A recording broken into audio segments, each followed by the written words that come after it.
नमस्कार दोस्तों, एंटार्क्टिका दुनिया का इकलौता ऐसा कॉन्टिनेंट है जहां ना तो कोई देश है, ना कोई सरकार है और ना ही कोई इंडिजिनस ट्राइबल लोग हैं जो वहां सदियों से रह रहे हैं। इसके पीछे एक बड़ा कारण ऑब्वियसली ये है कि ये दुनिया का सबसे ठंडा कॉन्टिनेंट है। यहाँ तापमान -89 डिग्री सेल्सियस तक जा सकता है। साथ ही साथ ये दुनिया की विंडीएस्ट जगह भी है जहां पर 300 किलोमीटर प्रति घंटे की स्पीड से बर्फ के तूफान आते हैं जो आपको अंधा करके रख सकते हैं। और एंटार्क्टिका दुनिया का सबसे सूखा कॉन्टिनेंट भी है, इस हद तक कि आप हैरान हो जाएंगे। इसे एज ए डेजर्ट क्लासिफाई किया जाता है। साल भर में यहाँ पर सिर्फ 51 mm के अराउंड बारिश होती है और जब बारिश होती भी है तो वो गिरते ही बर्फ बन जाती है। तो देखा जाए तो एंटार्क्टिका दुनिया की इकलौती ऐसी जगह हुई जहां पर इंसानों का इन्फ्लुएंस ऑलमोस्ट ना के बराबर। लेकिन इसका मतलब ये नहीं कि दुनिया भर के अलग अलग देशों ने एंटार्क्टिका पर कब्जा करने की कोशिश ना करी हो। इस नक्शे को ही देखिए। फ्रांस कहता है कि एंटार्क्टिका का ये वाला हिस्सा फ्रांस का है। नॉर्वे कहता है कि ये हिस्सा मेरा है। ऑस्ट्रेलिया इस पूरे राइट वाले हिस्से पर अपना क्लेम जमाता है। इसके अलावा ब्रिटेन, चिली, अर्जेंटीना और न्यूजीलैंड जैसे देश भी एंटार्क्टिका के अलग अलग हिस्सों पर अपना क्लेम जमाते हैं। तो क्या एंटार्क्टिका सही में इन अलग अलग देशों के बीच में बटा हुआ है? आइए आज के वीडियो में जानते हैं दोस्तों दिलचस्प जियोपॉलिटिक्स और इतिहास एंटार्क्टिका का। Antarctica, a composite portrait of a continent which has challenged man since first he could sail beyond the limits of his horizon. The Antarctic continent is surrounded by frozen seas. The south, the bottom of the world, is considerably colder than the top of the world. To study the weird wonders of the amazing Antarctic. For the sum of Antarctica's secrets is but one piece in the greater puzzle that challenges man on all corners of the universe. अपनी कहानी की शुरुआत शुरू से करते हैं। Around 350 BC की बात है कि ग्रीक फिलोसोफर अरिस्टोटल पहले लोगों में से थे जिन्होंने कहा कि धरती एक्चुअली में गोल है। ग्रीक्स उस समय जानते थे कि धरती के नॉर्थ में आर्कटिक करके कोई जगह है, उसे ये लोग आर्कटोस करके पुकारते थे। यह आर्कटोस शब्द आया था बेर से। आसमान में जो हमें कॉन्स्टेलेशंस दिखती है ना, एक द ग्रेट बेर की कॉन्स्टेलेशन है, तो उस कॉन्स्टेलेशन को देखकर इन्होंने आर्कटिक का नाम आर्कटोस रखा था। अब क्योंकि ये जानते थे कि धरती गोल है तो नॉर्थ में कुछ है तो साउथ में भी कुछ होगा, तो इन्होंने सोचा कि जो भी चीज साउथ में है हम उसे नाम देते हैं एंट आर्कटोस। इसका मतलब हुआ उस बेर के ऑपोजिट, आर्कटोस का उल्टा, और यहीं से ही ये नाम निकल कर आया दोस्तों, एंट आर्कटिक।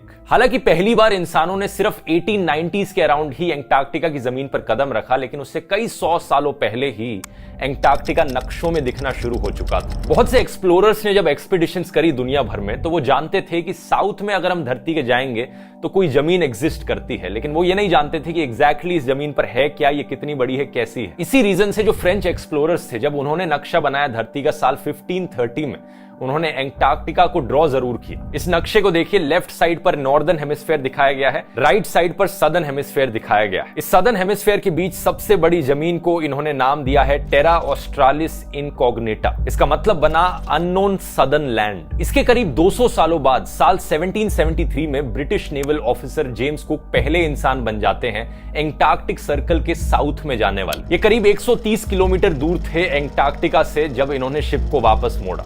हालांकि इन्होंने एंटार्क्टिका को देखा नहीं, लेकिन इन्होंने आइसबर्ग जरूर देखे जिसमें रॉक डिपॉजिट्स पाए गए थे। जब इन्होंने उन पत्थरों को देखा तो इन्होंने कंक्लूड किया कि हाँ, टेरा ऑस्ट्रालिस जैसी कोई जगह जरूर एग्जिस्ट करती है। और ज्यादा एंटार्क्टिका के करीब जाना इतना डेंजरस था कि इन्होंने फेमसली कहा, I can be bold to say that no man will ever venture farther than I have done and that the lands which may lie to the south will never be explored. इन्हें इतना यकीन था कि Antarctica तक कोई पहुंच ही नहीं सकता क्योंकि ये जगह इतनी खतरनाक है, हवाएं इतनी तेज चल रही हैं और जहाज किन्हीं भी आइसबर्ग से टकरा सकते हैं। लेकिन ये शब्द इनके करीब 50 साल बाद गलत साबित हो जाते हैं। अब पहली बार एंटार्क्टिका की जमीन पर किसने कदम रखा, ये चीज काफी कंट्रोवर्शियल है क्योंकि कई लोग क्लेम करते हैं कि वो पहले इंसान थे। British American captain John Davis का मानना था कि वो पहले थे ये करने वाले, क्योंकि उनका जहाज भटक गया था और वो एंटार्क्टिका में चले गए थे। पहली अनडिस्प्यूटेड लैंडिंग हुई थी साल 1895 में, जब एक नॉर्वेजियन जहाज जिसका नाम ही एंटार्क्टिक था वो इसके किनारे पर पहुंचा। इस जहाज में मौजूद लोगों ने एक छोटी सी बोट उतारी जिसमें 6-7 लोग बैठकर एंटार्क्टिक की जमीन तक गए। इस बोट में एक नॉर्वेजियन थे, कार्स्टन ब्रॉच ग्रेविंग। ये कहते हैं कि ये बोट से पहले उतरे थे और इन्होंने कदम रखा एंटार्क्टिका की जमीन पर। लेकिन एक न्यूजीलैंड के बंदे थे अलेक्जेंडर, वो कहते हैं कि वो भी इस बोट में बैठे थे और बोट को ठीक से स्टेडी रखने के लिए इन्होंने पहले कदम रखा था बोट से बाहर। मतलब सेम बोट में बैठे हुए दो लोग एक दूसरे से झगड़ा कर रहे हैं कि पहले कौन उतरा था और एंटार्क्टिका पर पहले कदम किसने रखा था। इसकी एक बड़ी फनी ड्राइंग भी बनाई गई है, आप यहाँ पर देख सकते हैं स्क्रीन पर, कि पीछे से ये अलेक्जेंडर भाई साहब छुपके से बोट से कूद रहे हैं ताकि ये पहले इंसान बन जाए कदम रखने वाले, और बोट में बाकी लोग बैठे बैठे हैरान होकर देख रहे हैं कि इसने ये क्या कर दिया, हम पहले होने वाले थे। इसके बाद 1900s के पहले 10-20 सालों को हीरोइक एरा बुलाया जाता है एंटार्क्टिक एक्सप्लोरेशन का, क्योंकि कई सारी एक्सपीडिशंस करी गई इस समय में जिन्होंने नई साइंटिफिक डिस्कवरीज करी और कई नई चीजें पता लगी हमें एंटार्क्टिका के बारे में। हमें पता चला कि पहली बार प्लांट्स भी उगते हैं इस कॉन्टिनेंट पर, जब मॉसेस पाए गए एंटार्क्टिका में उगते हुए। और इस हीरोइक एरा के बाद शुरू हुआ एंटार्क्टिका का कॉलोनियल पीरियड, जब बहुत सी कंट्रीज ने एंटार्क्टिका पर अपना कब्जा जमाने की कोशिश करी। 1908 और 1942 के बीच में 7 अलग अलग देशों ने अपनी सॉवरेनिटी क्लेम करी इस कॉन्टिनेंट पर। ये देश थे Argentina, Australia, Chile, France, New Zealand, Norway और यूनाइटेड किंगडम। इसके अलावा कई और ऐसे देश थे, USA, Soviet Union, Japan, Sweden, Belgium और जर्मनी जैसे, जो एक्सप्लोरेशन कर रहे थे, नई एक्सपीडिशंस करने लग रहे थे एंटार्क्टिका पर बिना कोई टेरिटरी क्लेम करे। हिटलर के समय में साल 1939 में एक जर्मन एंटार्क्टिक एक्सपीडिशन भी हुई थी। इसमें ये लोग एरोप्लेन लेकर गए और एंटार्क्टिका की कुछ एरियाज पर इन्होंने फोटो खींची और एरोप्लेन से मेटल के नाजी स्वास्तिका से ड्रॉप कर दिए जमीन पर, ये क्लेम करने के लिए कि जहां पर हमने ये अपना निशान गिरा दिया है, ये एरिया अब नाजी जर्मनी के कंट्रोल में है। इस पीरियड में सरप्राइजिंगली यूएसए कोई ज्यादा एक्टिव देश नहीं था। साल 1924 में अमेरिका के जो सेक्रेटरी ऑफ स्टेट थे, उन्होंने अपनी ऑफिशियल पोजीशन अनाउंस करी एंटार्क्टिका के टेरिटोरियल क्लेम्स को लेकर। इन्होंने कहा कि अगर कोई देश एक्चुअली में डिस्कवरी करता है किसी नई जमीन की एंटार्क्टिका में, इसका मतलब ये नहीं हुआ कि वो जो नई जमीन है वो उस देश की हो गई। वो जमीन उस देश की तभी होगी जब एक्चुअली में कोई सेटलमेंट हो उस जमीन पर, उस देश के लोग आकर परमानेंटली उस जमीन पर रहने लग जाए, और ऐसा कभी हुआ नहीं। अब जैसे एंटार्क्टिका पर अलग अलग देश अपना कब्जा जमाने की कोशिश करते हैं, ठीक वैसे ही अलग अलग कंपनीज इंटरनेट पर आपका प्राइवेट डेटा चुराने की कोशिश करती हैं। और क्या आप जानते हैं, इंटरनेट पर अपने डेटा को प्राइवेट और सिक्योर रखने का वन ऑफ द बेस्ट तरीका है एक वीपीएन इस्तेमाल करना। मेरी राय में बेस्ट वीपीएन ऐप है नॉर्ड वीपीएन की, जो मेरे लिए काफी यूजफुल होती है जब मैं ट्रैवल करता हूं अलग अलग देशों में। जब भी मैं पब्लिक वाईफाई को या होटल्स में वाईफाई को एक्सेस करता हूं तो वीपीएन के द्वारा करता हूं, ताकि मेरे डेटा लीक ना हो सके। इसके अलावा 5400 से ज्यादा सर्वर्स हैं नॉर्ड वीपीएन के 59 अलग अलग कंट्रीज में, जिनके जरिए आप अपनी लोकेशन स्पूफ कर सकते हैं और ऑलमोस्ट इम्पॉसिबल हो जाता है आपको ट्रैक करना कि आप एक्चुअली में है कहां पर। Nord VPN one of the only VPN apps है जो एक्चुअली में चाइना में भी काम करती है, और चाइना में जो ब्लॉक्ड वेबसाइट्स हैं जैसे कि यूट्यूब, ट्विटर, उन्हें भी आप एक्सेस कर सकते हैं। इनका सबसे लेटेस्ट फीचर है थ्रेट प्रोटेक्शन, जो आपको प्रोटेक्ट करता है intrusive ads, malicious sites, downloads और ट्रैकर से जो वेबसाइट्स पर होते हैं। और सबसे अच्छी चीज ये है कि आपका प्राइवेट डेटा कलेक्ट नहीं करते। अब क्योंकि नॉर्ड वीपीएन ने इस वीडियो को स्पॉन्सर किया है, आप लोगों को एक बड़ा डिस्काउंट मिलेगा इनके 2 साल के प्लान पे, प्लस एक एक्स्ट्रा महीना फ्री मिलेगा अगर आप इस लिंक पर जाएंगे nordvpn.com/dhruv। ये लिंक आपको नीचे डिस्क्रिप्शन में भी मिल जाएगा। याद रखिए इनकी 30 डे मनी बैक गारंटी भी है, तो अगर आपको ये नॉर्ड वीपीएन अपने लिए सूटेबल ना लगे तो कोई रिस्क नहीं है ट्राई करने में। अब टॉपिक पर वापस आते हैं। वर्ल्ड वॉर 2 खत्म होने के बाद ये सारे देश और स्ट्रांगली फाइट करने लगे एक दूसरे से एंटार्क्टिका की जमीन हड़पने के लिए। अब जब मैं फाइट शब्द का इस्तेमाल करता हूं, इसका मतलब ये नहीं कि लिटरली एक दूसरे से जंग पर चले गए थे। मेरा मतलब ये है कि ये अपने क्लेम्स को और स्ट्रांगली दिखा रहे थे। इन देशों ने परमानेंट रिसर्च स्टेशन सेटअप किए एंटार्क्टिका में, ये जतलाने के लिए कि देखो हमारा परमानेंट स्टेशन है यहाँ पर, परमानेंटली अब लोग रहने लग रहे हैं, रिसर्चर्स काम करने लग रहे हैं, इसलिए ये हमारी जमीन होनी चाहिए। नक्शे में अगर आप देखोगे एंटार्क्टिका के कई आइलैंड्स हैं जो एंटार्क्टिका के करीब है। एक ये हर्ड एंड मैक्वायरी आइलैंड्स हैं। 1947-48 में ऑस्ट्रेलिया ने अपने स्टेशंस को इन आइलैंड्स पर लगाया। 1953 में ये केरगोएलिन एंड क्रोजेट आइलैंड्स हैं, फ्रांस ने अपने परमानेंट बेसिस को यहां पर एस्टैब्लिश किया। फिर अगले साल 1954 में ऑस्ट्रेलिया एक्चुअली में मेनलैंड एंटार्क्टिका तक पहुंच गया और मॉसन स्टेशन बनाया, जो कि एक्चुअली में एंटार्क्टिका के कॉन्टिनेंट के ऊपर था। एक साल बाद अर्जेंटीना ने अपना जनरल बेलग्रानो स्टेशन बनाया, यह भी एंटार्क्टिका के ऊपर फिल्चनर आइस शेल्फ पर था। वैसे एंटार्क्टिका में इतनी बर्फ जमी हुई है कि यह बताना मुश्किल है कि कहां सिर्फ बर्फ है और कहां पर बर्फ के नीचे एक्चुअली में जमीन मौजूद है। इसलिए इस नक्शे में आप देख सकते हैं कि एंटार्क्टिका की जमीन के बाहर कुछ आइस शेल्फ्स, इन आइस शेल्फ्स को अलग अलग नाम दिए गए हैं। ये रिसर्च स्टेशंस खड़े करना एक तरीके से पॉलिटिकल स्ट्रैटेजी बन गई कई देशों। एक समय पर ब्रिटिश, चिलियन और अर्जेंटीनियन बेसिस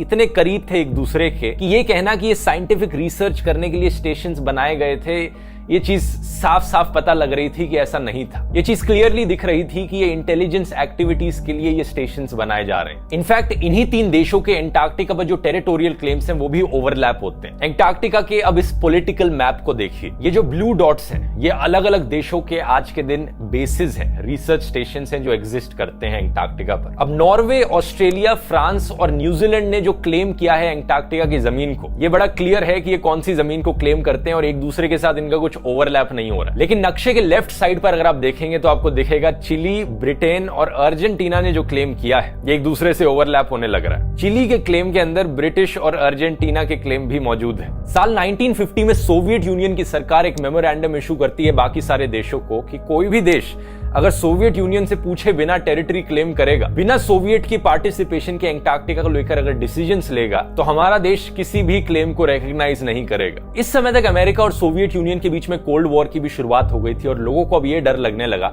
कहीं ये दोनों देश एंटार्क्टिका पर भी अपनी जियोपॉलिटिक्स ना खेलने लग जाएं।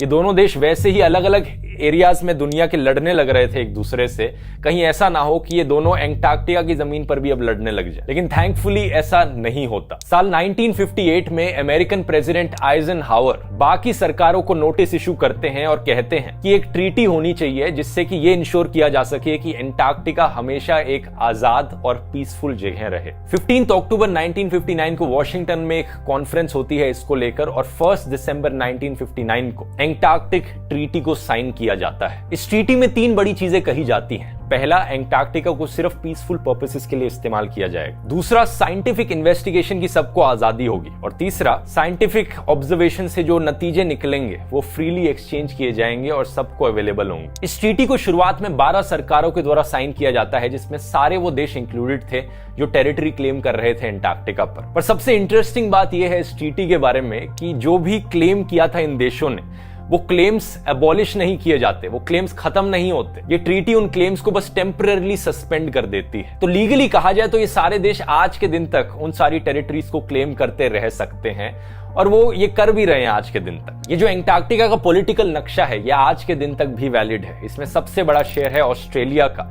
42% जमीन एंटार्क्टिका की ऑस्ट्रेलिया क्लेम करता है। लेकिन यह भी देखना जरूरी है कि एक्चुअली में अमेरिका इन सारी कंट्रीज के क्लेम्स को रिजेक्ट कर देता है। अमेरिका ही नहीं बल्कि ज्यादातर कंट्रीज दुनिया भर की इन सारी टेरिटोरियल क्लेम्स को रिजेक्ट करती हैं। इतना ही नहीं, ये जो 7 कंट्रीज हैं जो टेरिटरीज क्लेम कर रही हैं एंटार्क्टिका पर, ये भी एक दूसरे के क्लेम्स को रिकॉग्नाइज नहीं करती। फ्रांस, ऑस्ट्रेलिया, न्यूजीलैंड और नॉर्वे तो एक दूसरे के क्लेम्स को रिकॉग्नाइज करते हैं, लेकिन यूके, चिली और अर्जेंटीना एक दूसरे के क्लेम्स को रिकॉग्नाइज नहीं करते क्योंकि उनकी टेरिटरीज ओवरलैप करती हैं। आज के दिन ये जो देश कह रहे हैं कि एंटार्क्टिका में ये जमीन हमारी है, इसके मायने सिर्फ सिंबॉलिक है। इस ट्रीटी ने इन सारे क्लेम्स को टेम्पररी सस्पेंड कर दिया है, लेकिन इसका मतलब यह भी है कि जब ये ट्रीटी एक्सपायर होगी तब ये सारे टेरिटोरियल क्लेम्स इंपॉर्टेंट बन जाएंगे। यही रीजन है कि आज के दिन तक ये 7 देश एंटार्क्टिका की टेरिटरीज को क्लेम करके बैठे हैं। ये ट्रीटी एक्सपायर होगी साल 2048 में। उसके बाद इस ट्रीटी को वापस से रिन्यू किया जाएगा या नहीं किया जाएगा, ये देखने वाली बात होगी। इसकी बात वीडियो में आगे करते हैं कि क्यों कंट्रीज इसे रिन्यू नहीं करना चाहेंगी। लेकिन आज के दिन सिचुएशन यही है। थैंकफुली इस ट्रीटी की मदद से एंटार्क्टिका में जियोपॉलिटिक्स कम खेली गई है और साइंटिफिक रिसर्च ज्यादा देखी गई है। साइंटिस्ट को एक बहुत बड़ा फायदा मिला है इससे। International council of scientific unions ने एक स्पेशल कमिटी बनाई एंटार्क्टिक पर रिसर्च करने के लिए, जिसमें अलग अलग देशों के साइंटिस्ट साथ में कोऑर्डिनेट कर रहे हैं। यही रीजन है कि हर साल करीब 4500 साइंटिस्ट एंटार्क्टिका जाते हैं काम करने के लिए और अलग अलग देशों के साइंटिस्ट के बीच में स्ट्रॉन्ग कोलैबोरेशन देखी गई है। अब इस पूरी कहानी में दोस्तों इंडिया का रोल जानना भी बड़ा इंटरेस्टिंग है। शुरुआत में एक्चुअली में इंडिया कंप्लीटली अगेंस्ट था इस एंटार्क्टिक ट्रीटी के, क्योंकि इंडिया का मानना था ये एंटार्क्टिक ट्रीटी इन 10-12 देशों का तरीका है एंटार्क्टिका हड़पने का। हालांकि ये देश एग्री करते हैं कि ये पीसफुल यूजेस के लिए ही इस्तेमाल किया जाएगा, लेकिन ये सारे देश हो सकता है यहाँ पर माइनिंग भी कर ले, ऑयल पाया जाए इसके नीचे तो ऑयल की माइनिंग करके उससे मुनाफा कमा लें देश। इंडिया ने एक्चुअली में यूनाइटेड नेशंस से भी अपील करी थी कि यूनाइटेड नेशंस पूरे कॉन्टिनेंट का कंट्रोल टेक ओवर कर ले, लेकिन ऐसा किया नहीं गया। करीब 30 सालों बाद दिसंबर 1981 में इंडिया ने अपनी पहली एक्सपीडिशन लॉन्च करी एंटार्क्टिका में और ये चीज इंडिया ने काफी सीक्रेटली करी कि बाकी देशों को इसके बारे में ना पता चले। इसे लीड किया जा रहा था renowned marine biologist Syed Zahoor Qasim के द्वारा। इंडिया ने एक आइस ब्रेकर शिप नॉर्वे से ली थी एक्चुअली में, जिसका नाम था पोलार सर्कल, इस एक्सपीडिशन को करने के लिए। ये एक्सपीडिशन सक्सेसफुल रही और एक न्यू साइंटिस्ट मैगजीन थी उस समय पर, जिसने हेडलाइन पोस्ट करी मजाक मजाक में कि Indians quietly invade Antarctica. Actually में इंडिया ने एंटार्क्टिका को इन्वेड नहीं किया था, बस एक रिसर्च एक्सपीडिशन करी थी, लेकिन ये करना इलीगल था क्योंकि इंडिया उस एंटार्क्टिक ट्रीटी का हिस्सा नहीं था। तो टेक्निकली इंडिया को अलाउड नहीं था एंटार्क्टिका पर जाना और वहां पर रिसर्च कंडक्ट करना। उस वक्त इंडिया नॉन अलाइंड मूवमेंट का भी हिस्सा था। जब यूएस और सोवियत यूनियन के बीच में कोल्ड वॉर चल रही थी, ज्यादातर देश या तो इस तरफ थे या उस तरफ थे, लेकिन इंडिया नॉन अलाइंड था। इन दोनों में से किसी भी देश को सपोर्ट नहीं किया। 1983 में नॉन अलाइंड कंट्रीज ने इतना प्रेशराइज किया यूनाइटेड नेशंस को कि फाइनली यूनाइटेड नेशंस की जनरल असेंबली ने कहा ठीक है, एंटार्क्टिका के टॉपिक को हम अब लेते हैं अगली मीटिंग में। उस मीटिंग से करीब 1 महीने पहले इंडिया ने एंटार्क्टिक ट्रीटी को साइन कर दिया और कंसल्टेटिव पार्टी स्टेटस के लिए अप्लाई कर लिया। ये बाकी देशों के लिए काफी शॉकिंग था क्योंकि उस पॉइंट ऑफ टाइम तक इंडिया अगेंस्ट था एंटार्क्टिक ट्रीटी के, और फिर एकदम से इंडिया ने भी इस ट्रीटी को साइन कर दिया। आज के दिन इंडिया के 2 एक्टिव रिसर्च स्टेशन हैं एंटार्क्टिका पर, जहां पर कॉन्स्टेंटली रिसर्च करी जाती है, स्टडीज करी जाती है जियोलॉजी को लेकर। जो दूसरी एक्सपीडिशन हुई थी एंटार्क्टिका में इंडिया की, वहां पर साइंटिस्ट सुदीप्ता सेन गुप्ता मौजूद थी, जिन्होंने रिसर्च करके ये स्टडी किया कि जो शीमाकर हिल्स थी एंटार्क्टिका की कोस्ट पर, वो एक्चुअली में फॉल्ट लाइन का हिस्सा थी इंडियन सब कॉन्टिनेंट के साथ, इवेंचुअली टूट गई थी। उसी पॉइंट से टूटकर एक्चुअली में इंडिया जाकर तिब्बत में टकराया और हिमालयाज की फॉर्मेशन हुई। ऐसे इंडिया एक्चुअली में एशिया कॉन्टिनेंट का हिस्सा बना। इसके बाद साल 1991 में एक एनवायरमेंटल प्रोटेक्शन ट्रीटी भी साइन करी गई एंटार्क्टिका में, जिसे मैड्रिड प्रोटोकॉल भी कहा जाता है क्योंकि स्पेन की राजधानी मैड्रिड में इसे साइन किया गया था। इसी में ही था कि फाइनली ड्रिलिंग और माइनिंग एक्टिविटीज पर भी रिस्ट्रिक्शन लगाई गई एंटार्क्टिका में। ये एंटार्क्टिका में किसी भी देश के द्वारा माइनिंग और ड्रिलिंग नहीं करी जा सकती, उसे हमें प्रोटेक्ट करके रखना है। ये चीज करनी बड़ी जरूरी थी क्योंकि बहुत से देश दुनिया में तेल को लेकर बड़े भूखे रहते हैं।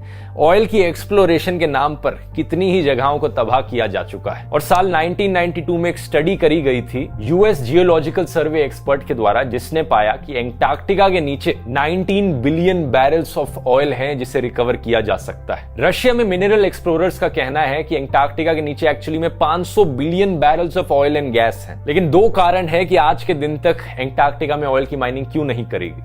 पहला कारण है ये मैड्रिड प्रोटोकॉल जो ट्रीटी प्रोटेक्ट करके रखती है इस चीज से हमें, और दूसरा कारण है कि ये करना काफी महंगा है आज के दिन एटलीस्ट। लेकिन आने वाले सालों में क्लाइमेट चेंज की वजह से खतरा और बढ़ सकता है। क्लाइमेट चेंज की वजह से जब ये आइस पिघलेगी तो एंटार्क्टिका को एक्सेस करना और आसान बन जाएगा। टाइम के साथ साथ और नई टेक्नोलॉजीज डेवलप होंगी और शायद ये चीज इतनी महंगी ना रहे, फिर इकोनॉमिकली वायबल बन जाए वहां से ऑयल और गैस निकालना। और जैसा मैंने बताया साल 2048 में ये ट्रीटी एक्सपायर होती है। अगर इन सारे देशों ने इस ट्रीटी को रिन्यू नहीं किया तो ये चीज उस टाइम के बाद पॉसिबल हो सकती है। कई देश एंटार्क्टिका के आसपास जो ओशन है वहां पर फिशिंग करके उसे ऑलरेडी एक्सप्लॉइट करने लग रहे हैं, जैसे कि चाइना ने रिसेंट टाइम्स में वहां पर फिशिंग और टूरिज्म को एक्सपेंड किया है। एक्चुअली में साल 2000 के बाद से चाइना इकलौता देश है जिसने रिसर्च स्टेशंस बनाए हैं एंटार्क्टिका में, और किसी देश ने अपने और नए स्टेशंस नहीं बनाए। इसके अलावा 2018 के डेटा के अकॉर्डिंग कई ऐसी प्राइवेट यॉट्स थी जहां पर कई जो अमीर प्राइवेट इंडिविजुअल्स हैं वो एंटार्क्टिका की जमीन तक गए और इलीगली उन्होंने वहां के नेचर के साथ छेड़छाड़ करी। कई देश बात करते हैं कि एंटार्क्टिका के आसपास जो पानी मौजूद है, जो ओशन का एरिया मौजूद है, वहां पर भी एक नई ट्रीटी बनाई जानी चाहिए इन चीजों को रेगुलेट करने के लिए, कि वहां ओवर फिशिंग ना करी जा सके, कोई इलीगली आ ना सके और वो भी एक प्रोटेक्टेड एरिया बने। 2003 के बाद से एंटार्क्टिक ट्रीटी की अब एक परमानेंट फिजिकल प्रेजेंस भी है। इनके हेडक्वार्टर्स हैं अर्जेंटीना में बुएनोस एयरेस में। तो जियोपॉलिटिक्स के सेंस से अगर देखा जाए आज के दिन एंटार्क्टिका एक देश नहीं है, लेकिन एक पॉलिटिकल टेरिटरी जरूर है जहां पर कई देश साथ में कोलैबोरेट करते हैं और पावर को अपने बीच में इक्वली डिवाइड करते हैं। लेकिन एंटार्क्टिका की अपनी कोई पुलिस फोर्स नहीं है, कोई आर्मी नहीं है, ना ही कोई लीगल सिस्टम है। तो जो भी इस ट्रीटी के लूप होल्स हैं वो हमें एक्सप्लॉइट होते हुए आज के दिन भी दिखते हैं। अगर टूरिज्म के तौर पर टूरिस्ट ब्रिटिश के स्टेशन पर जाएंगे एंटार्क्टिका में, पोर्ट लोक्रॉय जिसका नाम है, तो वहां पर टूरिस्ट एक्चुअली में अपने पासपोर्ट पर स्टैंप लगवा सकते हैं। चिली और अर्जेंटीना की टेरिटरीज में भी टूरिस्ट जाकर अपने पासपोर्ट पर स्टैंप लगवा सकते हैं। एक और जरिया जिस तरीके से ये कंट्रीज अपने क्लेम्स को एक्सप्रेस करती हैं। यहां पर आपकी क्या राय है दोस्तों? एंटार्क्टिका का क्या फ्यूचर होना चाहिए? क्या इसी तरीके से चीजें चलती रहें कि सारे देश साथ में मिलकर काम करते रहें, कोई माइनिंग कोई ड्रिलिंग ना अलाउड हो और सिर्फ साइंटिफिक रिसर्च के लिए लोग वहां पर जा सकें, या फिर एज टूरिस्ट, या फिर इंसानों को और एक्सप्लोर करना चाहिए वहां पर? नीचे कमेंट्स में लिखकर बताइए। उम्मीद करता हूं हमेशा की तरह वीडियो पसंद आया होगा। अगर ये वीडियो इंटरेस्टिंग लगा तो आपको मेरी पूरी जियोपॉलिटिक्स की प्लेलिस्ट भी इंटरेस्टिंग लगेगी, यहां पर क्लिक करके उसे देख सकते हैं। मिलते हैं अगले वीडियो में। बहुत बहुत धन्यवाद।